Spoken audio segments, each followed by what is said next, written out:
Hello दोस्तों, स्वागत है आपका इस पार कोचिंग सेंटर में। तो गाइज आज की वीडियो में हम पढ़ने वाले हैं क्लास 12th की इंग्लिश।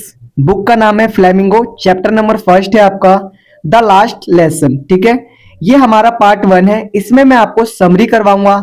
इसका जो पार्ट सेकंड आएगा उसमें मैं आपको इसके जो इंपॉर्टेंट क्वेश्चन आंसर हैं वो आपको यहाँ पर मैं बताऊंगा। तो गाइज आपको मैं बता दूं कि यहाँ पर हम सिर्फ इंग्लिश नहीं, Hindi, political science, history, geography इत्यादि सभी सब्जेक्ट की वीडियो यहाँ पर अपलोड कर रहे हैं। तो आप सारे सब्जेक्ट की वीडियोस को देख सकते हैं और अपनी प्रिपरेशन को और अच्छा कर सकते हैं। यहाँ पर हमने क्रैश कोर्स लॉन्च कर दिया है जिसके माध्यम से मैं आपको ऑलमोस्ट सारे सब्जेक्ट पढ़ा रहा हूँ। तो आप इजीली अपनी प्रिपरेशन को बूस्ट कर सकते हैं और पेपर में अच्छे मार्क्स गेन कर सकते हैं। प्री बोर्ड की डेट शीट भी आ चुकी है। अगर आपको अभी तक प्री बोर्ड की डेट शीट नहीं पता है तो सीबीएसई की वेबसाइट पे आप जाके इजीली सभी चीजों को पीडीएफ में डाउनलोड कर और पढ़ सकते हैं और अच्छे से उसकी प्रिपरेशन कर सकते हैं। साथ ही साथ जो आपके फरवरी से बोर्ड एग्जाम स्टार्ट हो रहे हैं, यानी कि 18 तारीख को पहला पेपर शायद फिजिकल एजुकेशन का है, तो आपको बोर्ड की भी नॉलेज हो गई होगी कि आपके पेपर जो 18 फरवरी है 2026 उससे होने वाले हैं। तो उससे पहले मैं यहाँ पर ऑलमोस्ट सभी सब्जेक्ट की सारी वीडियोस अपलोड कर दूंगा और आप लोग बेहतरीन तरीके से यहाँ से प्रैक्टिस कर सकते हैं। और उस समय तक मैं आपको यहाँ पर कुछ टेस्ट इत्यादि भी दे दूंगा ताकि आप कहीं ना कहीं आप अपनी प्रिपरेशन को और भी ज्यादा बेहतर कर सके। तो आइए आज की वीडियो स्टार्ट करते हैं। देखिए जो चैप्टर है ये चैप्टर फर्स्ट है, लेकिन आपको ये बहुत सारी नॉलेज देके जाएगा। क्योंकि देखो आप पूरा 11वीं तक पढ़ते आए लेकिन आपने पढ़ाई पर ध्यान नहीं दिया होगा। शायद 12th में भी ऐसे ही होता है बच्चों के साथ, वो पढ़ाई पे ध्यान नहीं देते।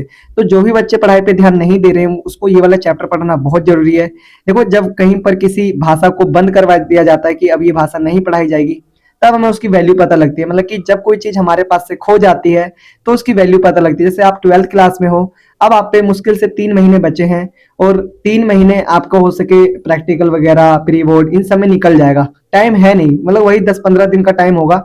इसीलिए आपको पढ़ना बहुत जरूरी है क्योंकि आपको दोबारा स्टूडेंट लाइफ नहीं मिलेगी। ठीक है, कोई रुकावटें नहीं मिलेंगी लाइफ में, लेकिन लाइफ वाली रुकावटें बहुत आएंगी। जैसे स्कूल 12 साल आपको जेल लग रहा हुआ, लेकिन यही स्कूल अब आपको याद आने वाला है। ठीक है, इसीलिए चैप्टर द लास्ट लेसन आपको बहुत सारी चीजें सिखा के जाएगा। तो आइए इसकी समरी स्टार्ट करते हैं। देखो जो चैप्टर स्टार्ट होता है वो उसमें एक लड़का है जो कि छोटा फ्रेंड्स नाम से उसको जानते हैं और उसके जो टीचर हैं वो है एम हेमल।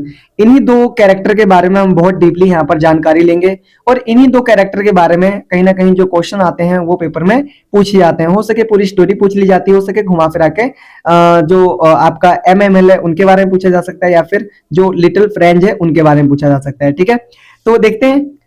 देखो द लास्ट लेसन प्रसिद्ध फ्रांसीसी लेखक एल्फोंस डोडेट द्वारा लिखी गई एक मार्मिक कहानी है। यह कहानी फ्रैंको प्रेशियन युद्ध यानी कि जो 1870 से 1871 के समय की है। मतलब कि जो 1870 और 1871 में जो युद्ध हुआ था ना, प्रशियन युद्ध, उसके बारे में ये बताया जा रहा है। ठीक है, जब प्रशिया जर्मनी, यानी कि अब उसको जर्मनी कहते हैं, ने फ्रांस के दो प्रदेश एल्सेस और लोरेन पर अधिकार कर लिया था। मतलब कि एक तरीके से कह सकते हैं कब्जा कर लेना। ठीक है, क्या कर लिया था? कब्जा कर लिया था, अधिकार कर लिया था। कहानी, ठीक है, कहानी भाषा, देशभक्ति और कर्तव्य जैसे गहन विषयों पर प्रकाश डालती है। कहानी में हम क्या पढ़ रहे हैं? हम पढ़ेंगे कि किस तरीके से जो हमारी भाषा होती है उसका हमें सम्मान करना चाहिए और हमें हमेशा देशभक्ति की भावना रखनी चाहिए और अपने कर्तव्य के प्रति क्या होना चाहिए? हमेशा अग्रणी होना चाहिए। मतलब कि हमेशा अपने कर्तव्यों से कभी पीछे नहीं हटना चाहिए, उनको मानना चाहिए। जैसे भारत में भी कर्तव्य हैं, 11 कर्तव्य हैं। ठीक है, तो कर्तव्य कोई पालन करता नहीं है वैसे, लेकिन सभी को करना चाहिए अगर अपने देश को उन्नत बनाना है तो। ठीक है, आइए आगे देखते हैं। आगे देखिए बता रखा है कहानी का मुख्य पात्र फ्रेंच या फिर फ्रांज, आप दोनों नाम पुकार सकते हैं। ठीक है, नाम का एक छोटा स्कूली छात्र है। वह पढ़ाई में बहुत लापरवाह है। मतलब कि वो ना पढ़ाई नहीं करना चाहता। जैसे होता है ना कई बच्चों के साथ, पढ़ना नहीं चाहते, वैसे ही अपना जो छोटा सा फ्रांज है वो भी ऐसे ही करता है, वो पढ़ना नहीं चाहता है। ठीक है, और उसे अपनी फ्रेंच भाषा की पढ़ाई बिल्कुल पसंद नहीं है। और देखो अभी तक उसको जो उसकी फ्रेंच भाषा है उसमें पढ़ाई करना उसको बिल्कुल भी अच्छा नहीं लगता है। एक दिन वह स्कूल जाने में देर कर देता है क्योंकि उसने फ्रेंच व्याकरण के पार्टिसिपल्स वाला पाठ याद नहीं किया होता। देखो उसको ना एक स्कूल से काम मिला होता है पार्टिसिपल्स जो कि फ्रेंच भाषा में होता है, और जो लिटिल फ्रेंच है वो बिल्कुल भी उसको याद नहीं करता है। ठीक है, रास्ते में वह देखता है कि गांव में असामान्य शांति है और लोहार, अब देखो क्या देख रहा है वो, अब देखो हुआ क्या कि ना उसको याद भी नहीं था, और फिर जब वो मतलब कि स्कूल के रास्ते जब जा रहा था तो उसने देखा कि जो गांव है ना उसमें असामान्य शांति है, मतलब पहला ऐसा नहीं होता था, मतलब आज उसको कुछ अलग लगा। ठीक है, और लोहार बाचर उसे कहता है कि आज स्कूल जाने की इतनी जल्दी नहीं, क्योंकि यह उसका यह उसका आखिरी पार्ट है। अब देखो जो मतलब कि जो लोहार वगैरह जो वाचर वगैरह वहां पर बैठे हुए हैं, वो जो लिटिल फ्रेंच है उसको कह रहे हैं कि आज स्कूल जाने की इतनी जल्दी नहीं है, क्योंकि उसका आज आखिरी पार्ट है। ठीक है, फ्रांज इस बात को समझ नहीं पाता और जल्दी से स्कूल पहुंच जाता है। और फ्रांज क्या होता है, इस बात को समझ नहीं पाता कि ये लोग क्या कह रहे हैं, पता ही नहीं लगता उसको कि किस बात के बारे में बात कर रहे हैं, क्या टॉपिक है, कुछ नहीं। वो जल्दी से कहां पहुंच जाता है, स्कूल पहुंच जाता है। ठीक है, अब देखिए स्कूल पहुंचकर वह आश्चर्यचकित रह जाता है। सामान्य दिनों की तरह बच्चों की शोर गुल और डंडे की आवाज नहीं है। अब देखिए आमतौर पर जब वो स्कूल जाता था तो कहीं ना कहीं बच्चों का शोर आ रहा होता था, या फिर जो एमएमएल वो अपने डंडे से जब ऐसे बेंच पे पीटते थे ऐसे करके, तो ऐसे आवाज आती थी, लेकिन उस दिन आवाज नहीं थी। ठीक है, कक्षा में गांव के कुछ बुजुर्ग लोग जैसे ओल्ड होजर, ठीक है, पीछे के बेंचों पर बैठे बैठे हैं। अब देखो गांव के जो बहुत बूढ़े बूढ़े लोग थे ना, वो भी क्या है, वो भी वहां पर जाके बैठे हुए थे पीछे के बेंच में। ठीक है, क्लास के अंदर। ठीक है, आगे देखो, और बता रहे हैं उनके चेहरे उदासी से भरे हैं, और वो कैसे हैं, उदास हैं एकदम, किसी सैड है वो, क्यों ऐसा। शिक्षक एम हेमल ने अपनी सबसे सुंदर पोशाक पहनी हुई है, और जो उसके शिक्षक हैं जिनका नाम है एम हेमल, जो कि मेन कैरेक्टर है इस कहानी का, वो अपनी सुंदर कोट पहन के आए हैं, जो वो कहां पर कब पहनते थे, किसी अवसर वगैरह पर। ठीक है, बता रखा है हरे रंग का कोट, झिलमिलाती शर्ट और काली टोपी, जिसे वे केवल विशेष अवसरों पर पहनते थे। मतलब कि जब भी कुछ विशेष ओकेशन होता था ना, मतलब कि कुछ त्योहार वगैरह, तभी वो उस कोट वगैरह को पहना करते थे। तो ऐसा अब ना जो लिटिल फ्रेंड, जो अपना छोटा लिटिल फ्रेंड्स है, वो आश्चर्यचकित है, क्यों, क्योंकि आज इन्होंने क्यों पहन रखा है ये सब। ठीक है, क्या स्पेशल है आज, ऐसा तो कुछ स्पेशल लग नहीं रहा, लेकिन इन्होंने ये अपना कोट क्यों पहना हुआ है, क्योंकि वो जो कोट था वो तभी पहना करते थे जब कुछ ऐसा अर्जेंट होता था, लाइक हम कह सकते हैं कुछ महत्वपूर्ण चीजों, कुछ ओकेशन वगैरह पे ही पहनते थे, फेस्टिवल वगैरह पे। आज क्यों पहन रखे हैं, आइए देखते हैं आगे।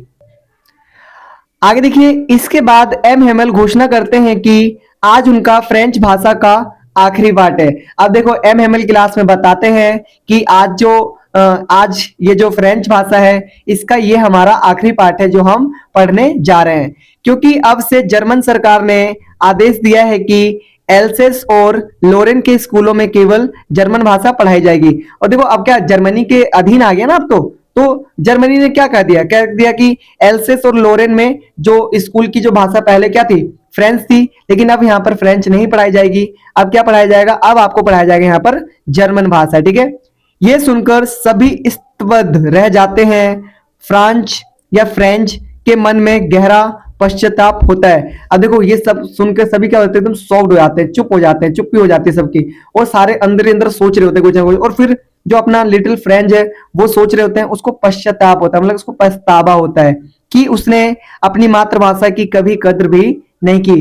कि वो क्या सोचता है कि आज तक उसने जो अपनी मातृभाषा है, जो उसकी लैंग्वेज है, जो फ्रेंच भाषा है, वो आज तक उसने सीखा ही नहीं। उसको बहुत मतलब कि इससे घृणा होती थी, मतलब वो सीखना ही नहीं चाहता था इस लैंग्वेज को। ठीक है, अब देखो वो पश्चाताप कर रहा है। ऐसे ही आप भी जब 12वीं पास हो जाएंगे तो आपको पछतावा होगा, जब आपको लाइफ की ठोकरें पड़ेंगी। ठीक है, जब आपको समाज धुतकारेगा कि आप उस हिसाब से बन नहीं पाएंगे ना जैसे समाज चाहता है आपको, जैसा आप अपने आप को देखना चाहते हैं कि मेरे भी अच्छी जॉब हो, मेरे पास भी अच्छे कपड़े पहनूं, अच्छा घर हो। तो इसके लिए क्या करना पड़ेगा, एक समय जिस समय हमें जो करना होता है वो करना ही होता है। मतलब कि जो हम 12th तक रहते हैं तो हमें पढ़ाई करनी ही पड़ती है। ठीक है, चाहे रो के करो चाहे हंस के, लेकिन जो हंस के करता है वो लाइफ में हंसकर आगे बढ़ता है। ठीक है, तो इसीलिए पढ़ाई करना बहुत ज्यादा जरूरी है, क्योंकि कद्र उसकी होती है जिसमें कुछ गुण होते हैं, जिसमें कोई गुण नहीं होता उसकी कोई कद्र नहीं होती। ठीक है, तो कद्र करवानी हो तो आपको गुण हासिल करने पड़ेंगे। ठीक है, तो देखिए यहाँ पर बता रखा है उसने अपनी कभी मातृभाषा की कभी कद्र नहीं की। अब जब उसे छीन लिया जा रहा है तभी उसे उसकी कीमत समझ में आती है। अब देखो आप अभी तक पहली से लेकर 12वीं तक आप पढ़ते आए, लेकिन आपको कोई भी कदर नहीं थी स्कूल की ड्रेस की, अपने जूते की, स्कूल के ड्रेस की, जूते की, और क्या नाम है, कॉपी किताब वगैरह की। लेकिन जब आपको ये पता लगे कि ये हमारा आखिरी साल है और अब मात्र 2 से 3 महीने बचे हैं स्कूल के, और फिर इसके बाद एक जिंदगी लाइफ स्टार्ट होगी, तो कहीं ना कहीं आपको थोड़ी बहुत लगने लग जाएगी। जैसे जैसे अभी दिन बीतते चले जाएंगे, वैसे वैसे जब आपका स्कूल छूटता चला जाएगा, तो आपको थोड़ा सा गिल्ट फील होगा कि हमने इतने साल बर्बाद कर दिए। ठीक है, और हो सके 2 साल बाद भी किसी को ऐसा गिल्ट फील हो कि क्या उस स्कूल में मैंने पढ़ लिया था। तो आज से भी अगर आप सही से पढ़ाई करते हैं, तो कहीं ना कहीं आप आगे आने वाली लाइफ में बहुत अच्छा कर सकते हैं, क्योंकि मेहनत कभी भी स्टार्ट हो सकती है। और कहते हैं ना कि जब जागो तभी सवेरा। तो अगर आप आज से भी मेहनत करते हैं ना, तो समझ लीजिए कि आप कहीं ना कहीं लाइफ में अच्छे बन सकते हैं। मैंने बहुत सारे लोग देखे हैं जो 12वीं तक कुछ भी नहीं पढ़ाई करते थे, लेकिन 12वीं के बाद उन्होंने अपना लाइफ स्टाइल ही चेंज कर लिया। क्यों? क्योंकि कहीं ना कहीं उनके लाइफ में कुछ ऐसी ट्रेजेडी हुई जिनके कारण उनको अपनी लाइफ को दोबारा से स्टार्ट करना पड़ा, और कहीं ना कहीं उन्होंने जीरो से स्टार्ट करा, और कहीं ना कहीं लाइफ में क्या बन गए, हीरो बन गए। ठीक है, तो ऐसा आप भी कर सकते हैं। अब देखो, जब कुछ चीज छिन जाती है तो हमें उसकी कद्र होने लगती है। जैसे हमारे माँ बाप हैं, जब तक वो जीवित रहते हैं हमारी हम उनकी कदर नहीं करते, लेकिन जैसे ही उनकी डेथ हो जाती है तो हमें पता लगता है कि कितने इंपॉर्टेंट थे ये। ठीक है, तो इसी तरीके से जो चीज हमारी लाइफ में अभी है, प्रेजेंट में जो चीज है, उसकी कदर करो। ठीक है, उसकी सराहना करो, ताकि वो हमारे पास हमेशा सुरक्षित रहे। आगे देखिए, आगे बता रखा है, एम हेमल बड़ी भावना के साथ फ्रेंच भाषा की सुंदरता और महत्व पर प्रकाश डालते हैं। अब देखो, जो एम हेमल है वो बता रहे उनको बड़ी भावना के साथ, बड़े मतलब कि एक भावनात्मक तरीके से, कि जो फ्रेंच भाषा है वो क्या, उसमें क्या सुंदरता है और क्या महत्व है। ठीक है, वे कहते हैं कि वे कहते हैं कि फ्रेंच दुनिया की सबसे सुंदर भाषा है। क्या कह रहे हैं? कह रहे हैं जो फ्रेंच भाषा है ना, वो पूरी दुनिया की सबसे सुंदर भाषा है। ठीक है, ऐसा कौन कह रहा है? ऐसे कह रहे हैं एम हेमल। ठीक है, वो खासियत बता रहे हैं कुछ। ठीक है, और नेक्स्ट देखिए, बता रखा है कि और जब कोई राष्ट्रीय गुलाम बन जाता है, तब तक वहां स्वतंत्र रहता है। देखो, अब बता रहे हैं कि कोई अगर राष्ट्रीय इनके गुलाम बन भी जाता है, तो बता रहे हैं कि वो तब तक स्वतंत्र रहता है जब तक वह अपनी भाषा को थामे रहता है। देखो, कोई भी देश है, अगर वो मान के चलिए गुलाम बन गया, तो जो एमएमएल है वो कह रहे हैं कि जब तक आपको अपनी मातृभाषा आती है ना, तो आप किसी के गुलाम नहीं है। ठीक है, आप किसी के गुलाम नहीं है। ऐसा कौन कह रहा है? ऐसा कह रहे हैं एमएमएल। वो खासियत बता रहे हैं किसकी? फ्रेंच भाषा की। ठीक है, और कह रहे हैं कि उनके ये सब सुनकर बच्चों और गांव वालों के हृदय में देशभक्ति और दुख दोनों की भावना जाग उठती है। अब देखो, जो अपना फ्रेंच है, वो बेचारा बहुत ज्यादा अंदर से दुखद हो जाता है। क्यों? क्योंकि उसने कभी भी जो फ्रेंच भाषा है उसकी कद्र नहीं की। ठीक है, और आज वो छिन रही है, क्योंकि कल से क्या पढ़ाई जाएगी? जर्मन भाषा पढ़ाई जाएगी। ठीक है, अब देखिए, और ना उनमें क्या होगी, जो जो क्या नाम है, जो गांव वाले लोग थे, उनमें देशभक्ति की भावना भी देखने को मिली। बता रखा है,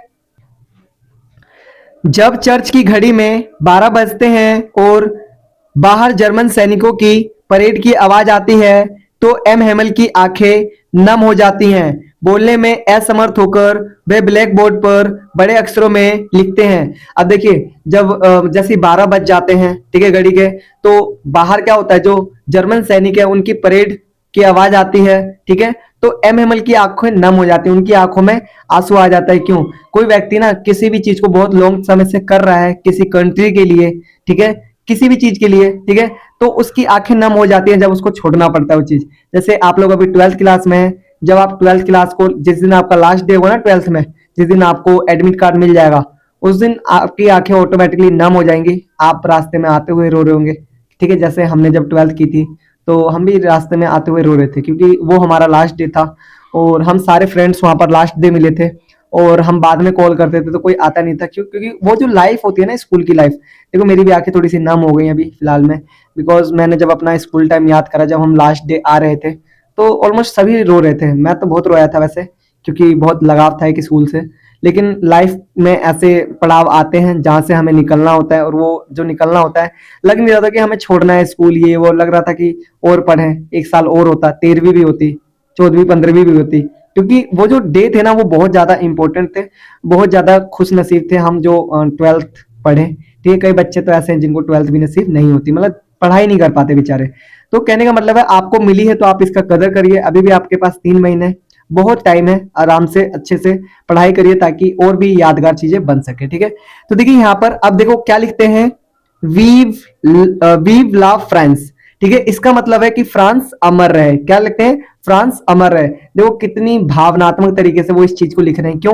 क्योंकि कोई व्यक्ति कई सालों से एक चीज पढ़ा रहा है, ठीक है, एक फ्रेंच भाषा को पढ़ा रहा है और फिर उसको छोड़ के जाना पड़े तो कितना दुखद होता है। जैसे किसी कंट्री में मान के चलो कि आप कहीं किसी भी कॉलोनी में रह रहे हो और जब आपको वहां से छोड़ के जाना पड़ता है तो कितना दुख होता है। तो वही दुख उनको भी होता है। जो एमएमएल वो बता नहीं पा रहे थे, निःशब्द हो गए थे बिल्कुल। ठीक है, ये शब्द उनकी गहरी देशभक्ति और मातृभाषा के प्रति प्रेम को दर्शाते हैं। और ये शब्द क्या दर्शाते हैं कि जो अपने एमएमएल है वो अपनी देश से कितना प्रेम करते थे और वो देशभक्ति को कितना समर्पित है और वो अपनी मातृभाषा से कितना प्रेम करते थे, इस चीज को दर्शाती है ये चीज। ठीक है, तो देखिए अब हम संदेश जानते हैं कि इससे हमें क्या सीखने को मिला। ठीक है, ये कहानी हमें सिखाती है कि हमें अपनी भाषा, संस्कृति और स्वतंत्रता का सम्मान करना चाहिए, क्योंकि जब ये छिन जाते हैं तब उनका मूल्य समझ में आता है। तो देखिए आपके पास जो भी है, ठीक है, उसकी कदर करिए। चाहे आपके पास एक ही दोस्त हो, दो दोस्त हो, उसकी कदर करिए। आपके पास जो भी है, मम्मी पापा भाई बहन, ठीक है, आपको जो मिल रहा है खाने को उसकी कदर करिए, ताकि कहीं ना कहीं वो भी, कभी कभार ऐसा होता है कि हमारे पास वो भी नहीं होता।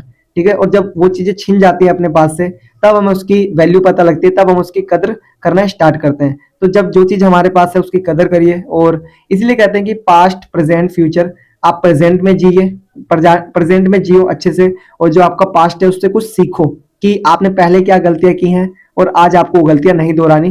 तो आपको प्रेजेंट अगर सही होगा तो फ्यूचर ऑटोमेटिकली ठीक हो जाएगा।